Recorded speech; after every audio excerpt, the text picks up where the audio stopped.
सिर्फ 2 ये main ingredient आप इस भिंडी मसाले में डालकर बनाइए। आपके जो भिंडी मसाले का जो टेस्ट आएगा वो बहुत ही यम्मी, बहुत ही टेस्टी होगा और आपकी सारी रेसिपी को आप भूल जाएंगे और हमेशा यही बनाना पसंद करेंगे। इसमें मेहनत भी कम लगता है, बहुत झटपट बनकर ये रेसिपी रेडी हो जाता है। और ये मेरी गारंटी है कि आपको ये भिंडी मसाला रेसिपी इतनी पसंद आएगी कि आप 2 रोटी की जगह पे 4 रोटी जरूर खाएंगे। तो फ्रेंड्स, ज्यादा देर नहीं करते, जल्दी से शुरू करते हैं।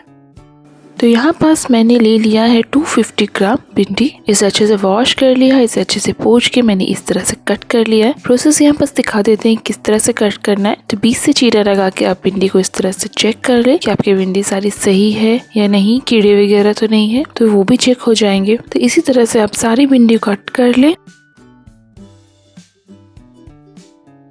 तो नेक्स्ट अब हम यहाँ पास क्या करेंगे, मसाले तैयार कर लेंगे। तो यहाँ पास मैंने 2 प्याज ले लिया है मीडियम साइज का और 1 मीडियम साइज के टमाटर ले लिया है। तो इन सबको कट करके मैं इस तरह से एक ग्राइंडर जार में ऐड कर लूंगी।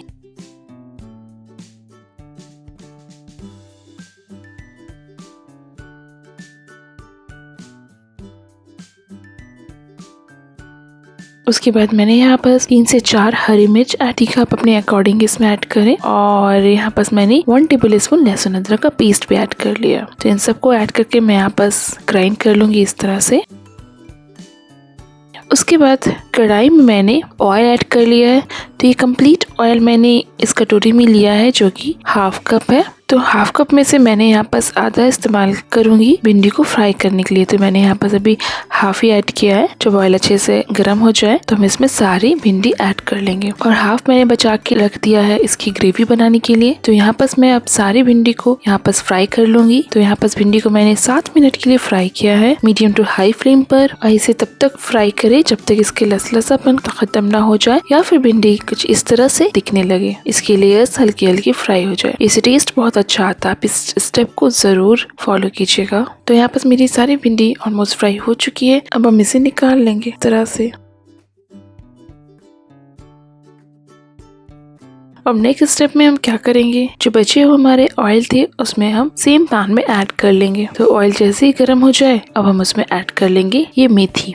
ये मेथी मेन इंग्रेडिएंट है इस रेसिपी का। इसे टेस्ट बहुत अच्छा आएगा, इसे जरूर ऐड करें, इसे स्किप ना करें। तो मैंने यहाँ पास ले लिया है 1/2 टीस्पून मेथी।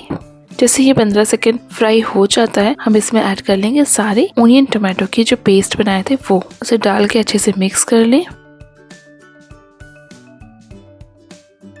मिक्स करने के बाद अब हम इसमें डाल देंगे अपने मसाले। तो फ्रेंड्स, यहाँ पर मसाले भी जो मैंने ऐड किए हैं बहुत ज्यादा नहीं ऐड किया है, बस 1-2 ही मसाले इसमें ऐड करेंगे। तो मैंने यहाँ पास 1/4 टीस्पून हल्दी ऐड किया है। हल्दी की क्वांटिटी भी ज्यादा ऐड नहीं की है और इसमें 1 teaspoon red chilli powder add किया है। तो यहाँ पास मेरा काश्मीरी रेड चिली पाउडर है और आप यहाँ पास तीखे के लिए लाल मिर्च पाउडर ऐड कर सकते हैं। तो मैंने यहाँ पास हरी मिर्च, तीखे के लिए हरी मिर्च का इस्तेमाल किया है और कलर के लिए काश्मीरी रेड चिली पाउडर का इस्तेमाल किया है। और इसमें बस टेस्ट के अकॉर्डिंग आप इसमें नमक डाल दें। तो फ्रेंड्स, आप यहाँ पास ध्यान दीजिए कि मैंने ज्यादा मसाले बिल्कुल ऐड नहीं किए। इसमें मेथी, हल्दी और लाल मिर्च पाउडर के जो टेस्ट आएगा वही भिंडी के टेस्ट को बढ़ा देगा। इसमें ज्यादा मसाला ऐड कीजिएगा तो टेस्ट कहीं ना कहीं दब जाएगा। इसलिए बस यही 2-3 मसाले ही ऐड करें इस रेसिपी में, इससे टेस्ट बहुत अच्छा आएगा। तो बस इसे मिक्स करके हम इसे यहाँ पर ज्यादा नहीं 2 मिनट तक मीडियम हाई फ्लेम पर भून लेंगे इस तरह से। और इस 2 मिनट के बाद मैंने ग्राइंडर जार में जो बचे मसाले थे उसमें थोड़ा पानी ऐड करके इसमें ऐड कर लूंगी। इसमें ऐड करके इसे अच्छे से मिक्स कर लेंगे और इसे हम कवर कर देंगे। तो कवर करके मैंने इसे पकाया है 5 मिनट के लिए।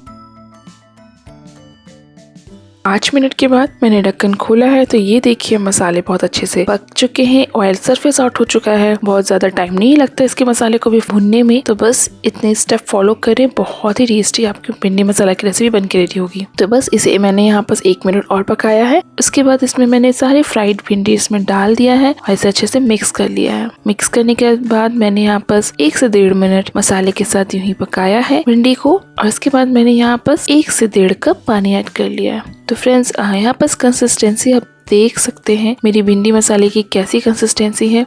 इसकी जो ग्रेवी होती है थोड़ी पतली साइड की तरफ होती है, बहुत ज़्यादा थिक नहीं होती है। इसे जब रोटी के साथ जब डिप करके खाते हैं तो बहुत टेस्टी लगता है। तो आप कंसिस्टेंसी का ध्यान रखिए। आपको कैसे खाने पसंद है आप उसी हिसाब से रखिएगा। तो मुझे तो यही कंसिस्टेंसी पसंद है। और अगर फ्रेंड्स आपको भिंडी में खट्टा थोड़ा पसंद है तो आप थोड़ी सी इमली इसमें ऐड कर सकते हैं। और जिन्हें खट्टा नहीं पसंद है उनके लिए टमाटर का ही खट्टा इनफ होता है। तो आप इस एक्सपेरिमेंट को भी जरूर ट्राई करके देखिएगा अपने भिंडी मसाले में। आई होप आपको जरूर पसंद आएगा। तो मैंने इसको ऐड करके ऐसे अच्छे से मिक्स कर दिया और ऐसे कवर कर दिया है। तो मैंने यहाँ पर इसे कवर कर दिया है 10 से 15 मिनट के लिए लो फ्लेम पर। 10 से 15 मिनट के बाद मैंने फ्लेम को बंद कर दिया है और उसके बाद 2 मिनट के लिए मैंने यूं ही छोड़ दिया है। 2 मिनट के बाद छोड़ने से क्या होता है कि ऑयल अच्छे से सरफेस आउट हो जाता है और सर्विंग में बहुत अच्छा लगता है। तो इसे अब मैं खोल के देख रही हूँ। तो ये देखिए हमारी भिंडी मसाला बिल्कुल बन के रेडी है। ये दिखने में कितना टेम्पटिंग और कितना यम्मी, कितना टेस्टी लग रहा है। तो बस अब मैं यहाँ पर सर्विंग आउट कर लूंगी। तो यहाँ बस ये देखिए हमारी भिंडी का टेक्सचर कितना अच्छा आया है, कितना यम्मी है, कितना डिलीशियस लग रहा है ना। तो अगर आपको मेरी ये वीडियो पसंद आई है, मेरी ये रेसिपी पसंद आई है तो मेरे चैनल को सब्सक्राइब कीजिएगा, लाइक कीजिएगा और ज़्यादा से ज़्यादा शेयर कीजिएगा। Till then take care, bye bye. Thank you for watching my video. Please drop a like, comment and don't forget to subscribe.